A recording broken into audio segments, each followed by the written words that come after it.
The neat thing about comic books is how deep into the rabbit hole you can dive into certain publishers. Sure, you have your X-Men and Spider-Man, but I'm talking characters where the fan bases for them were probably microscopic outside of the most hardcore of comic readers. I'm talking stuff like slapstick. The subject of today's video may be a household name today, but his origins in comics are actually quite humble. Rocket Raccoon debuted in issue 7 of Marvel Preview in 1976. Marvel Preview itself being an anthology comic series meant to serve as a sort of tryout for characters to possibly get their own ongoing book if they proved popular enough. He was created by Bill Mantlo and Keith Giffen, the latter of whom 30 years down the line would pen the Marvel event Annihilation, which would lead to the status quo that would end up seeing Rocket Raccoon re-emerge in the modern age after languishing in obscurity for several decades. In his Marvel Preview appearance, he's referred to as Rocky Raccoon, and whether or not this story is actually canon is kind of dubious. See, this story takes place thousands of years into the future, long past when Rocket should be around in the main 616 Marvel continuity. His first canonical appearance in Marvel is generally considered to be issue 271 of Incredible Hulk in 1982, where he's referred to as Rocket Raccoon, though numerous thematic references are made in the issue to the Beatles song that inspired the Rocky Raccoon name. Here, he's a hero of the Keystone Quadrant, an area of the universe where genetically modified animals served as the protectors of the quadrant's inhabitants, with Hulk being accidentally teleported to Half-World, a planet in this quadrant, kicking off that story. This would lead to a short 4-issue miniseries by Bill Mantlo, with art from future Hellboy creator Mike Mignola in 1985. However, this would be Rocket's last major appearance in a book outside of some very brief cameos elsewhere for over 20 years. He'd be resurrected during the events of Annihilation Conquest, the sequel story to the aforementioned Annihilation. Here, he's a supporting character that re-debuts in Star-Lord's Annihilation miniseries and is more or less kind of rebooted altogether, being portrayed as more of an anti-hero. The events of Annihilation Conquest would dovetail into the formation of the modern 2008 incarnation of the Guardians of the Galaxy that most people are familiar with today, having been featured in the Marvel Cinematic Universe. Rocket's brash, snarky disposition belies a life of trauma and false memories, some of which have actually been used to recontextualize a lot of his more kid-friendly early 80s appearances. On top of regularly lugging around weaponry several times his size, Rocket's considered to have one of the best tactical minds on this side of the universe, his knack for strategy being held in high esteem by folks like Star-Lord and even the Kree. Some of his best moments include coming up with the main plan to dismantle the antagonistic force in Annihilation Conquest, and having a weapon so powerful on hand that he manages to get an angered, albeit weakened Thanos to actually back down. In Annihilation Conquest, he'd form a friendship with Groot, a tree-like being from Planet X with regenerative abilities. Though there's a similar older character named Groot that debuted in Tales to Astonish in the 1960s, he's a separate character, though he was apparently intended to be the same at one point.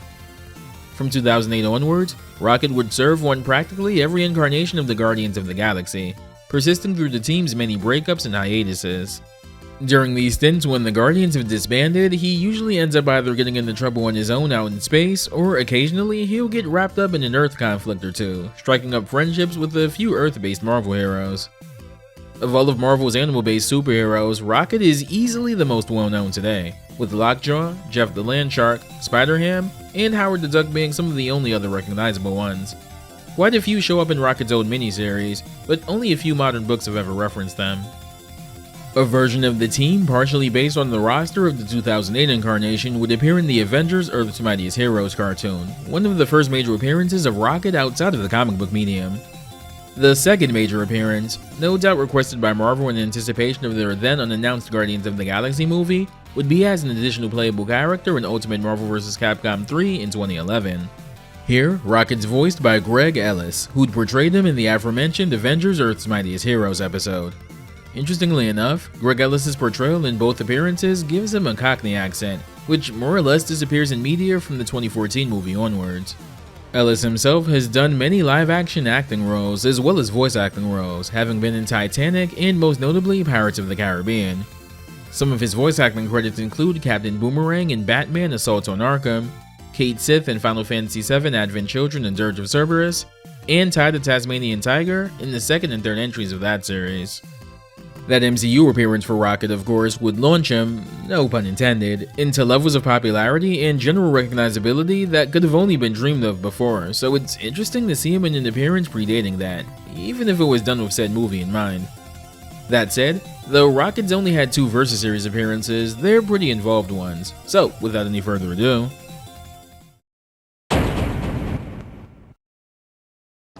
Rocket's design in Ultimate Marvel 3 is based on the Guardians of the Galaxy uniform from the 2008 Dan Abnett and Andy Landing run.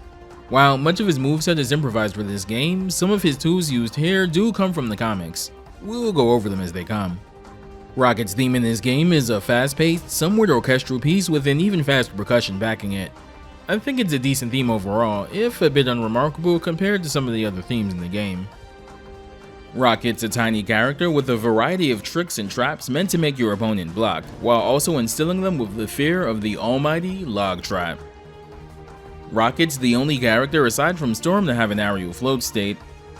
Said float state also enables some instant overheads. He's an extremely tiny character that can evade a lot of things others can't, and your opponent has to alter their combo routes to accommodate him. And Log Trap is an incredible move that can lead to so many things for Rocket. That said, being such a tiny character means tiny limbs. Rocket has terrible range on the vast majority of his normals. Because of that, it's a lot harder for him to convert a stray hit into a combo. And his mobility options aren't particularly bad, but it is a bit of an adjustment from the more traditional mobility options seen in the game. Rocket's a tiny character with unorthodox movement options who wants to get you blocking as soon as possible in hopes of overwhelming you with all kinds of mix-ups and traps. Rocket has a grounded command normal, Wild Ripper done with forward and heavy attack. Rocket jets forward leading with his combat knife. This travels a pretty decent distance and is a good way to hit confirm into his stubbier normals. Rocket's first special move is Spitfire, done with a quarter circle forward and attack.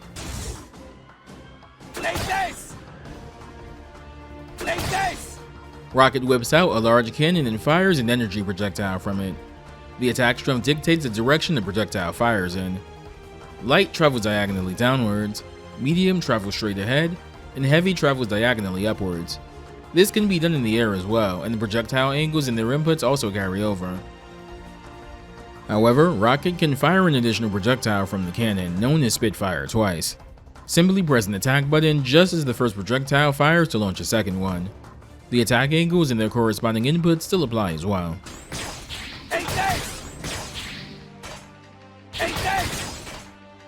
Doing a Dragon Punch and light attack has Rocket deploy an Oil Bomb. Oil bomb! Oil bomb!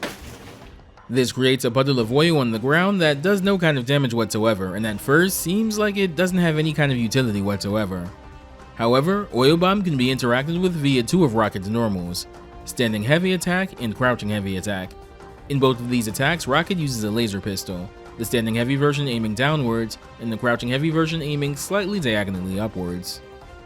If you hit the Oil Bomb before it hits the ground with the Crouching Heavy pistol, it'll create an explosion on contact, which will damage any opponent near it. If you use the Standing Heavy pistol on the puddle of oil from Oil Bomb though, it'll ignite it, creating a grounded fire that can hit an opponent multiple times. It's most similar to Chris's Incendiary Grenade special. Rocket pretty much always keeps some kind of sidearm on him, but this specific laser pistol seems to be pulled from his earliest appearances. He uses one in issue 271 of The Incredible Hulk. Dragon Punch and medium attack gives you Mr. Flapper, or Bear Trap as it's more commonly called thanks to the voice line. Bear trap! Bear trap! A giant spiked folding trap appears from the ground. Notably, if this hits an airborne opponent, it can ground bounce them. It can also hit OTG, though you won't be able to get much off of it since the opponent will be able to roll away at that point. Dragon Punch and Heavy Attack is Pendulum, but you probably know it from what Rocket refers to in his voice line for this attack, Log Trap. Log trap! Log trap! Oh yeah! Air combo! Cool! A giant log sweeps across the side of the stage Rocket is on. This comes out incredibly fast and most importantly, wall bounces the opponent, making this a really good way at both helping slow down attempts at pressure on Rocket, as well as potentially opening up combo opportunities. Do note that if Rocket is hit while this move is active, the log itself becomes inert. Quarter circle back and light attack is Angel Gift, or Boulder Trap. First attack. Boulder trap. Rocket places a trap on the ground that stays active for a few seconds. If an opponent travels over and triggers a trap, a giant boulder falls down on them. This boulder is an overhead, so it can be used for some high-low mix-ups. If Rocket is hit while this trap is out, it disappears however. This goes for all of Rocket's traps as well. Quarter circle back and medium attack is Claymore, or Shrapnel Trap. Attack. Shrapnel trap. Great. When activated by an opponent's proximity, this hits the opponent multiple times, but more importantly, has a decent amount of hits done as well. This can also trade with other projectiles and potentially cancel them out as well, giving this move some interesting defensive utility. Quarter circle back and heavy attack is Grab Bag, or Net Trap. First attack. Net trap. This one induces a brief capture state that Rocket can either combo from or use to set up other traps for the opponent to fall into. Only one of each of these traps can be on screen at once from Rocket, but he can have all three separate traps out at once as well. Rocket also has a special mobility tool, Rocket Skates, done by pressing any attack button and any special button in conjunction with the direction. Rocket skate. Rocket skate. Rocket skate. This is essentially a unique 8-way dash Rocket can use to travel across the screen. Unlike traditional air dashes though, Rocket can cancel these into normals, but they are special cancelable. It can also be chained into another Rocket Skates dash, but it can't be used in the same direction twice. Rocket Skates are another gadget that comes from his early appearances in comics, again making a named appearance in issue 271 of The Incredible Hulk. Rocket also has a unique float state that can be done by pressing and holding up in the air. Rocket uses a combination of his rocket skates and whirling his tail around like a helicopter to slow his aerial descent. Because of how quickly this can be cancelled, Rocket can actually pull off some instant overheads by jumping, immediately beginning and cancelling the float state, and then doing an aerial normal. Though the rocket skates are definitely doing most of the heavy lifting here, I can't look at this animation and not think of a certain other anthropomorphic video game character famous for using their tails the exact same way. Tunnel Rat is done by pressing down twice and any attack button. Where Rocket goes and what he can do during this state is dependent on which attack button you use with this. The light version always puts you in front of the opponent, and the medium version always places you on the opposite side of the opponent. Most interesting is the heavy version, which is active for longer, but notably, can be manually steered by pressing left or right. You have to hold heavy attack while utilizing this variation, but Rocket himself is invincible while underground, making this a great emergency evade tool or even a way to stall out opponents. Rocket's first hyper combo is Rock and Roll, done with a quarter circle forward and 2 attack buttons. Amazing. Now let's rock and roll. Ain't that excellent? Rocket whips out a minigun and fires a ton of bullets before switching to an energy cannon that fires one final homing projectile. Functionally, this move is very similar to Dante's $1 Million Super, even down to the penultimate hit being punishable in block because of the gap between the last 2 hits. This, however, makes it pretty good for DHCs.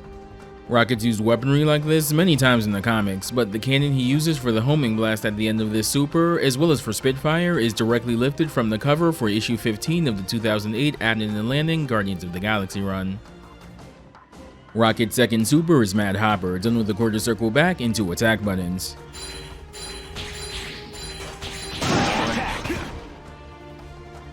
Think way more than me. Maximum. Go. Rocket places a large spring-loaded trap on the ground that persists for a while.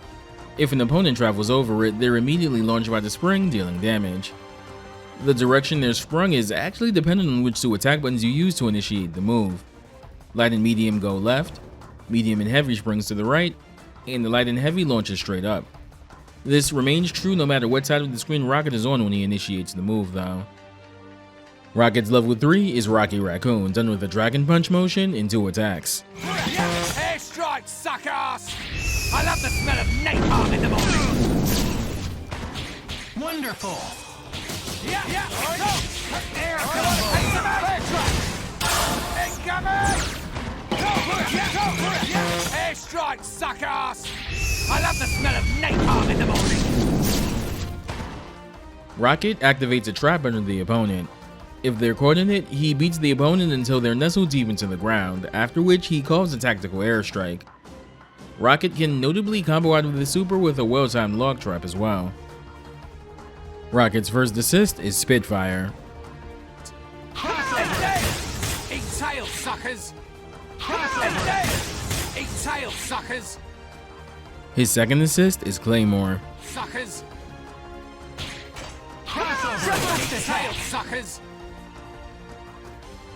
Eat tail, suckers! His third assist is Pendulum. Tail, suckers! Log trap! Eat tail, suckers! While the point version of Log Trap is dangerous on its own, the assist version is what makes this move so feared. It provides incredible utility.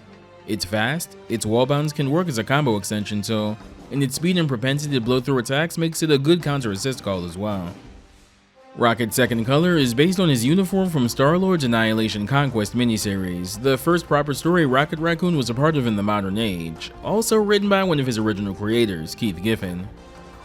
His third color is based on his outfit from Annihilators. Annihilators was a cosmic-based team meant to help prevent galactic wars. This team was pretty damn stacked and consisted of Ronan the Accuser, Silver Surfer, Gladiator, Quasar, and Beta Ray Bill. His fourth color comes from a backup story in the first issue of Annihilators. There, he's an office worker at Timely Incorporated, a cheeky nod to the original name of Marvel Comics. His fifth color is inspired by his first appearance in issue 271 of The Incredible Hulk. And his sixth color is from Annihilator's Earthfall issue 3. This color actually has a neat little story behind it. Capcom during development had kind of run into a wall on Rocket Raccoon colors, since at the time, there really weren't too many comics to pull from. However, the team got a perfectly timed email from a Marvel editor they had been communicating with, who suggested a costume based on an upcoming story, where Rocket comes up against alternate versions of himself. Capcom ended up drafting several designs based off of this comic, but both Capcom and Marvel staff landed squarely on this camo pattern version. Rocket's alternate costume is based on his design in his 1985 4-issue miniseries. Here's all of Rocket's character interactions. You fought zombies, mutants, tyrants, but nothing's prepared you for There's a raccoon! Heavily armed woodland creature. Ready? That's for letting them mess up Raccoon City, you wanker! Again, that wasn't me going through your garbage cans last night. Who was I supposed to kill again? Yeah, doesn't matter. Ready? And that's for saying you just saw my mother at the Bronx Zoo.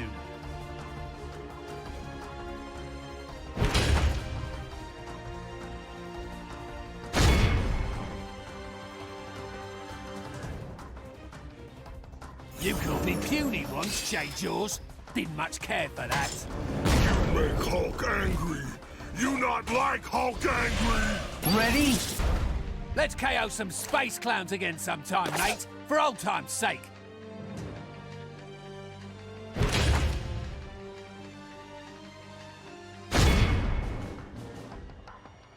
Both the pre- and post-fight dialogue here are referencing Rocket's appearance in Hulk 271. The intro specifically is referencing the dialogue on the issue's cover, which also doubled as Hulk's 20th anniversary issue. And the post-fight dialogue is referring to the actual conflict in that issue, where killer space clowns were one of the main antagonistic forces the two fought against. You sort of remind me of the Hulk, only much stupider.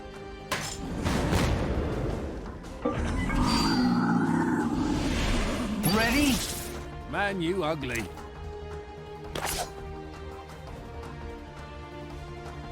Space Raccoon versus Demon Squid. Yeah, this isn't weird or anything. I can taste your fear, and it's delicious. Ready? Looks like it's time for some space calamari. Yum! Military tactical genius meets military screw-up. You do the math. You've seen combat before. Live and let die.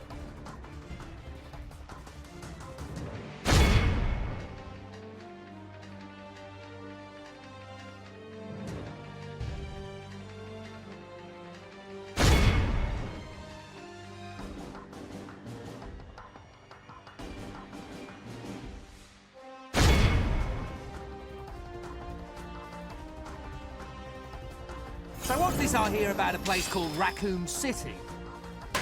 Looks like I found a new guinea pig. Interesting. Live and let die! Let's go to Half-World and have somebody experiment on you for a change. And here's his ending.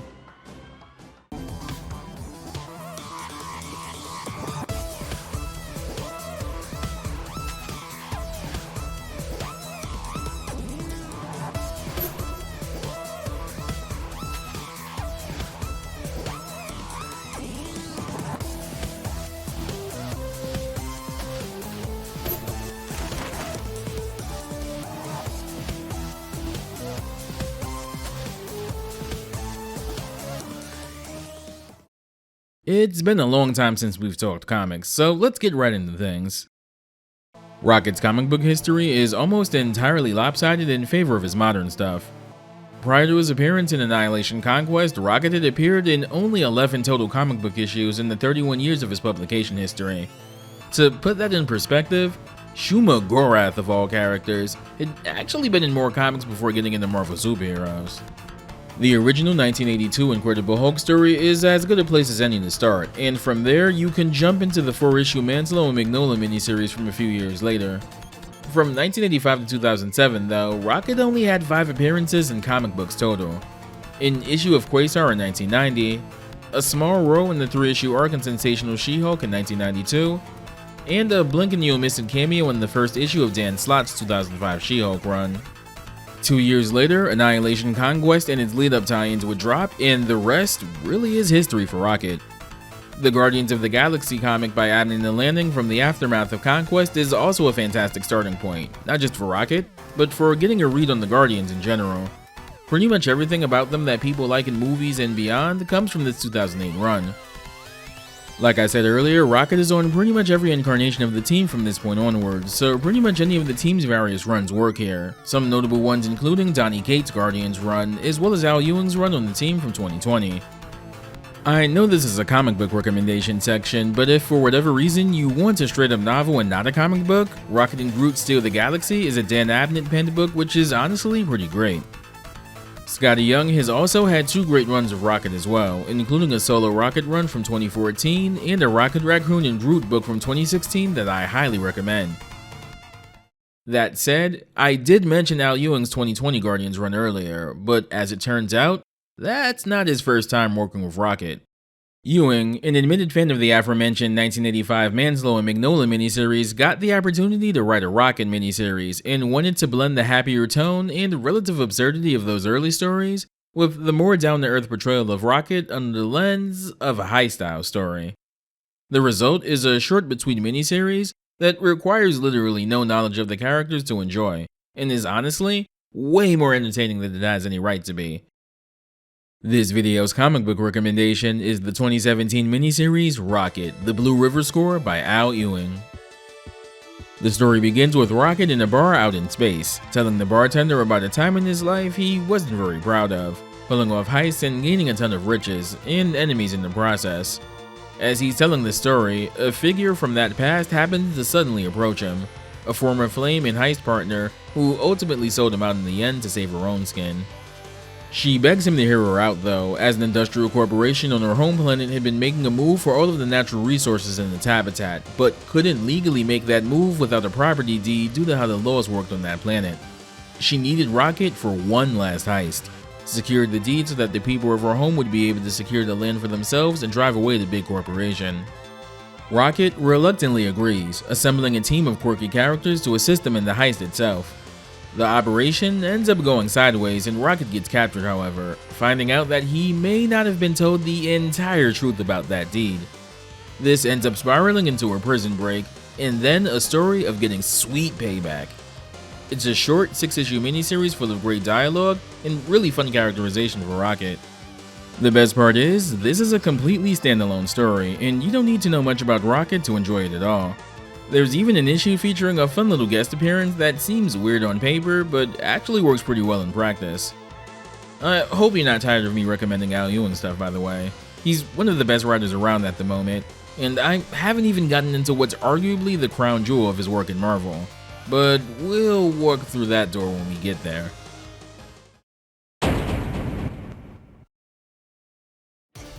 Rocket Raccoon returns in Marvel vs. Capcom Infinite with a new design and some new tricks up his sleeve. His default design in Infinite seems to be a mix of the outfit from his 2014 solo series, along with some embellishments from the Marvel Cinematic Universe take on the costume. Rocket also has a new voice actor in this game, Trevor DeVal, who at this point in time had pretty much become the de facto Rocket Raccoon voice in animation and video games, having voiced him since Ultimate Spider-Man in 2012. DeVal's also done a ton of voice work elsewhere, having played Dookie on Johnny Test, Ravis in Final Fantasy XV in its prequel movie, Andrea in Final Fantasy VII Remake and Rebirth, and several voices most recently in Marvel Cosmic Invasion, on top of reprising Rocket as well.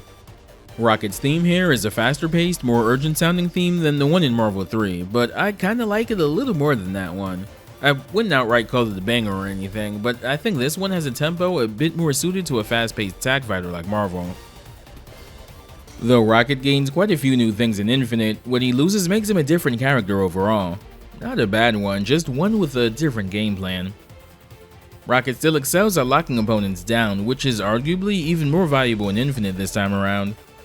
That in turn makes him particularly scary when combined with Space Stone's Storm ability, limiting your opponent's movement and ability to tag. He still has his float, and thus access to easy high-low mix-ups. And Groot is also a part of his moveset now, having two distinct moves featuring him.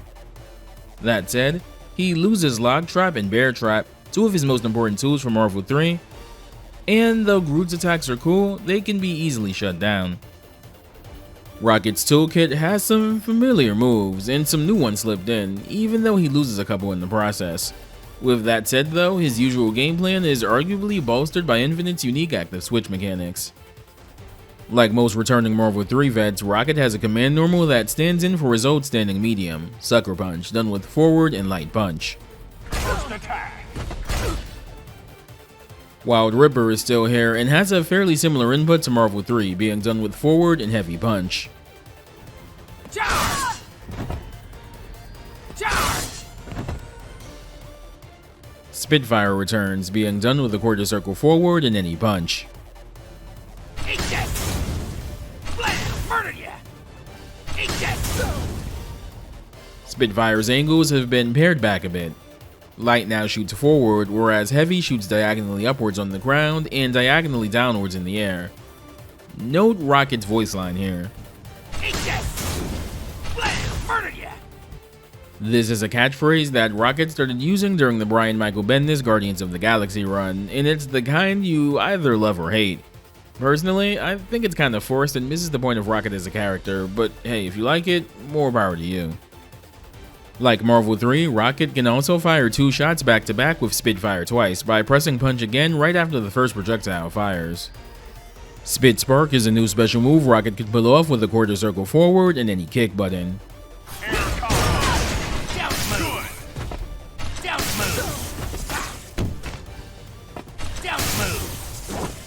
This one has a bit more startup than Spitfire, but induces a stun state on the opponent that can be capitalized on. Quarter circle back and light kick is another new move, Groot Slam. Let him have it! Let him have it! Groot comes in and does a slam attack that can ground bounce the opponent. Though it looks like this should be an overhead, this one actually hits mid. Quarter circle back and heavy kick is another new Groot-centric attack, Groot Splinter. No fooling around! Groot hops in and stretches a limb diagonally upwards, hitting multiple times. Keep in mind that if Groot is hit at any point during any of these attacks, he gets nullified. While Groot is out, you also can't call him out to do another move and have to wait for the initial move to finish. Angel Gift returns in a new form in Infinite, being done with a quarter circle back and light punch. A little kick! Yes! A little kick! Yes! A little kick! Yes! Now, instead of a boulder falling on the opponent, they're struck with a bolt of electricity, stunning them temporarily. Grab bag is done with a quarter circle back and heavy punch.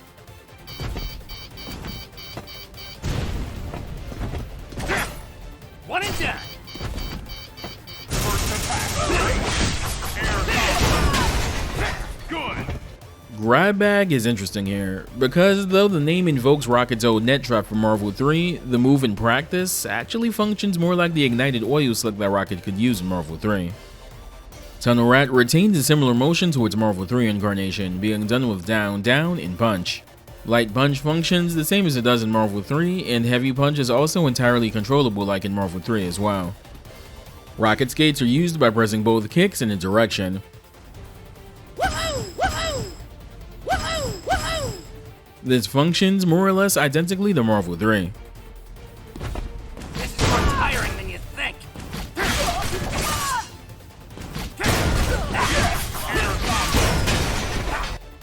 Rocket retains rock and roll from the previous game, done with a quarter circle forward and 2 punches. I'm here to murder you. Maxima. Let's dance. Rock and roll. Drop kick. Mad Hopper is done with a quarter circle back and 2 punch buttons.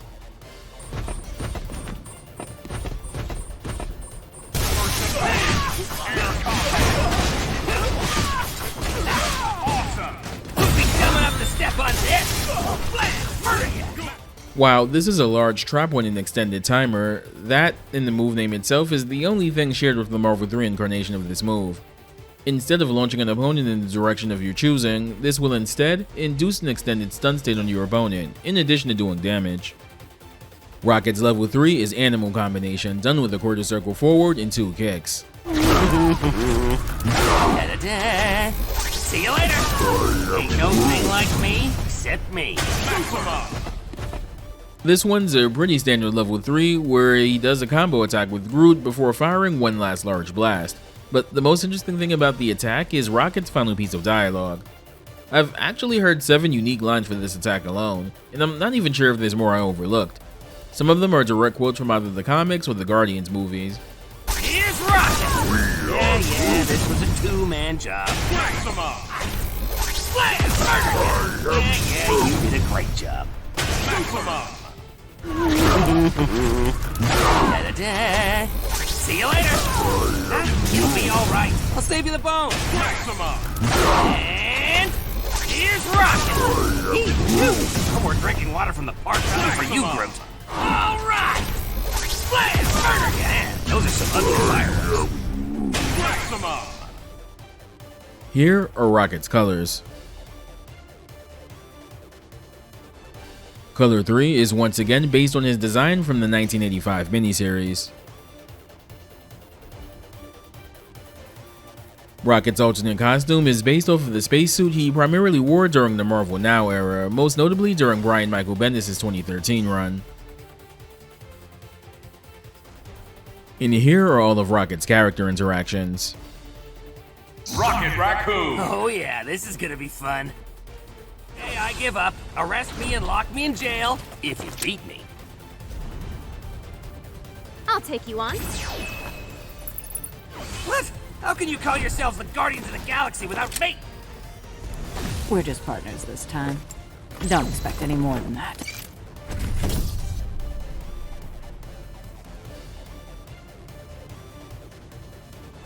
Thanos again? How many times do I have to put the beat down on you?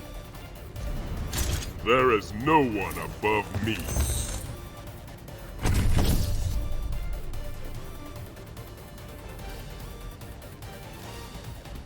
Why are you looking at me so strangely? I'm not from Raccoon City. Watch my back, Zero. Tomorrow's headline, Rocket saves the day. Watch my back, Zero. My soul? Don't do that! That kind of mumbo-jumbo thing creeps me out! You've got skills. Wanna be my palico?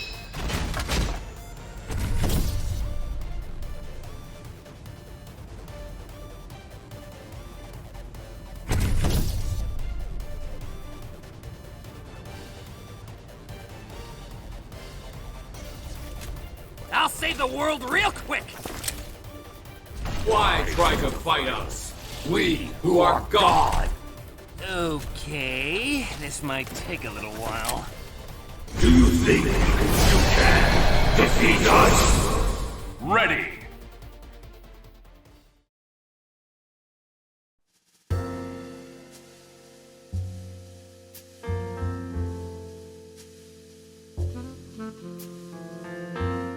Though Rocket's inclusion in this series was very obviously done with bigger plans in mind for him, I don't think it's a bad thing here, especially because we got such a unique fighting game character out of it.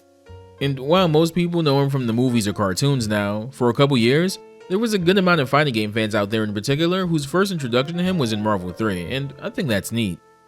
He's been literally everywhere since, being prominent in Marvel Rivals, Marvel Ultimate Alliance 3, the Guardians of the Galaxy game, and most recently Marvel Cosmic Invasion. I'll always have a soft spot for characters that went from literal nobodies to household names, and I'm just happy that my favorite fighting game series was a notable stop on that train ride to fame. That's going to do it for this video. As always, thanks for watching, and a special thanks to the patrons that support the channel. Take care, stay safe, and I'll see you next time.